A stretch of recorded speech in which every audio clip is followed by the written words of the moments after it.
200 chapters of Chainsaw Man. Can you believe I'm saying that?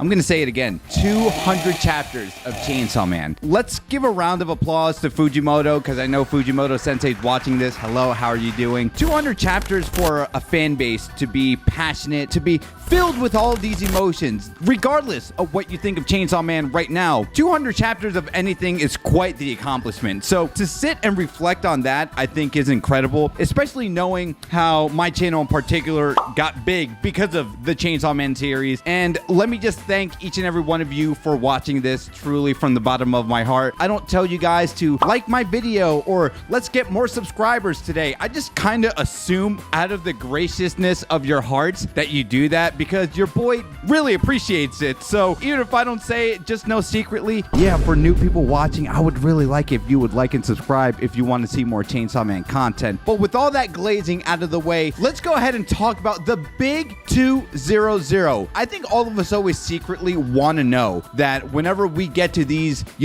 big milestone chapters, that something substantial is going to happen. And did something significant happen in this chapter? Yes, kind of no. I'm going to leave that up for you guys to decide. I know many of us, and I don't even remember where I heard this, but they're like, guys, trust, Kishibe is going to come in chapter 200. Trust. Well,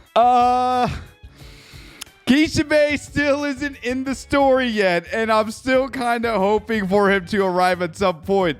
Kishibe did not show up. But chapter 200 did continue with the momentum of death, telling fake Chainsaw Man and Fami to plunge mankind into an abyss of terror. And although Fami was omitted out of this chapter, we do see the fake Chainsaw Man finally confront Denji in what many of us have wanted since the inception of fake Chainsaw Man, when we saw him chowing down on Yuko or taking her out. But fake Chainsaw Man versus Denji, the beginning of this is starting off in ways that I wouldn't expect. And what do I mean by that? Well, the fake Chainsaw Man deflected pretty much a point blank Yoru Bang blast with its cape. Now, need I remind you that whenever Fami resurrect a devil, they are at a fraction of their power. And we just saw the fake Chainsaw Man deflect, amped up Yoru's attack with a cape like it was fodder, okay? Now, I know this isn't Dragon Ball, but damn do I love power scaling in this series, because it's so nuanced and there's so many things to it, similar to Jujutsu Kaisen. I mean, kind of not really, but you get what I'm saying. That is an impressive feat for the fake Chainsaw Man to confront Denji and Yoru and make its mark by deflecting Yoru's attack. I think that is very, very impressive. That aside, the fake Chainsaw Man tells Denji, you're out here flirting with girls when the hero of hell should be doing other productive things. And he's like, not my backstory, bub. Oh God, did Fujimoto get that from Wolverine, or is that just a new thing I love hearing Denji say? Not my backstory, bub. He turns into Chainsaw Man. He takes out one of the fake Chainsaw Man's arms, and he says, are you aware of the mistake that you've done? Now, this can be played into two things, right? Like, you took out one of my arms. Are you aware of the mistake that you just done because I'm about to kick your ass? Or are you aware of the mistake that you've done, that there's a Nostradamus prophecy coming, and this entire time you've been out here hanging out with Asa, the people in the high school club, when you could have been doing other productive things? I cannot wait to see what fake Chainsaw Man is going to tell Denji in the upcoming chapter. But for now, let's go ahead and just sit and think about this, because we know that Death is now controlling Fami and the fake Chainsaw Man to do her bidding. However, we also know they still kind of have a mind of their own. So when Death told fake Chainsaw Man and Fami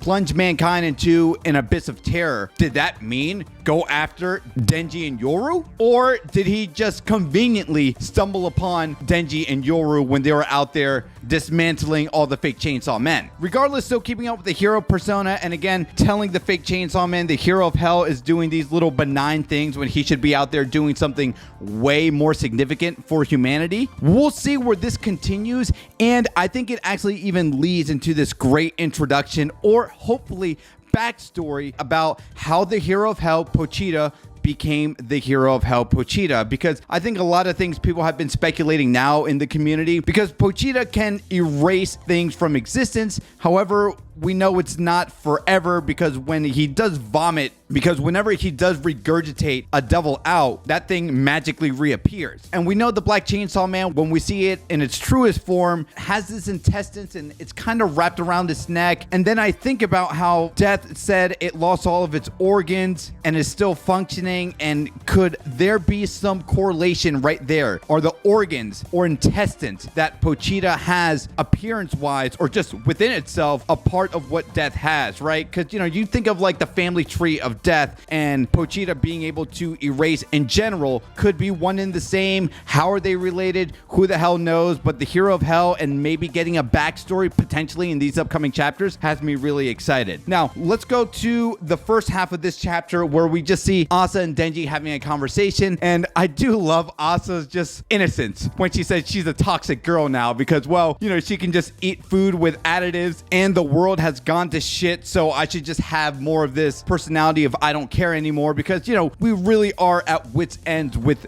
humanity. And yeah, this is what I like with this chapter established. Like, there's nothing new here that we haven't discovered with Asa in this conversation with Denji. She's opening up, she's being vulnerable. I do like this tender moment where she tells Denji, you know, I used to be pissed off at these kids in school because they're always happy and I had my own personal hell. And now I've come to the conclusion that everyone has their own personal hells, but they're just not exposing it, or some are just more easily able to mask it than others. Which goes to show you, friendly reminder, you don't know what anyone is going through. So next time you see someone who's pissed off or just annoyed, remember they got their own problems. We all have our own problems. So learn to be a bit patient with that. But back to the chapter, this is especially important because now that we are at the end game of Chainsaw Man, I think a lot of people are okay with saying we are at the final arc here. You need to kind of have this I don't give a fuck mentality anymore, because how are you going to be able to confront death, whatever's happening within this prophecy, and essentially just have thick skin for what's about to come? Because if people are dying now, just wait for the prophecy to surface and to see what chaos can ensue with that. So if anything, I do like how this chapter now confirmed on Asa's side, even though we know she's still a bit conflicted about this, of the killing of innocents from the previous battle with the gun goddess and Pochita, etc., that I'm gonna learn to not give a fuck, because right now this is kind of the thick skin we need for this final endgame. And then, you know, we do see Asa transform back into Yoru after having the meep to have some post-meal exercising, and, you know, them just having a lot of fun taking out all these fake Chainsaw Man. And there's just one panel where they're on a bike or motorcycle and they're just laughing. And I look at this and I'm like, Fujimoto, why are you doing this? One of them is going to die. Guys, you know one of them has to die, right? So I look at this and just say, enjoy the tender moment because one of them is going to die. So the big 200, personally speaking, wasn't the biggest mic drop of a chapter ever, but it did continue with the momentum that chapter 199 set up. And now we got fake Chainsaw Man versus the real Chainsaw Man, and now Asa having this somewhat of a resolve to not care, to do what must be done in the end game of Chainsaw Man. So guys, let me know your thoughts in the comments down below. We're gonna live stream later on today, and if you want to see more videos, go ahead and click right here. Hopefully that was good. So, you know, I put out a tier list. Well, rather, I grabbed a tier list from someone on Twitter. I'll, you know, credit them over here. And boy, there's a lot we have to say. There's a lot of people glazing the Darkness Devil, which understandably should maybe be much higher on this. But if you want to hear my thoughts on that, you're going to have to watch the live stream. I know, I teased you. But do I agree with this list? You know, well, you have to come.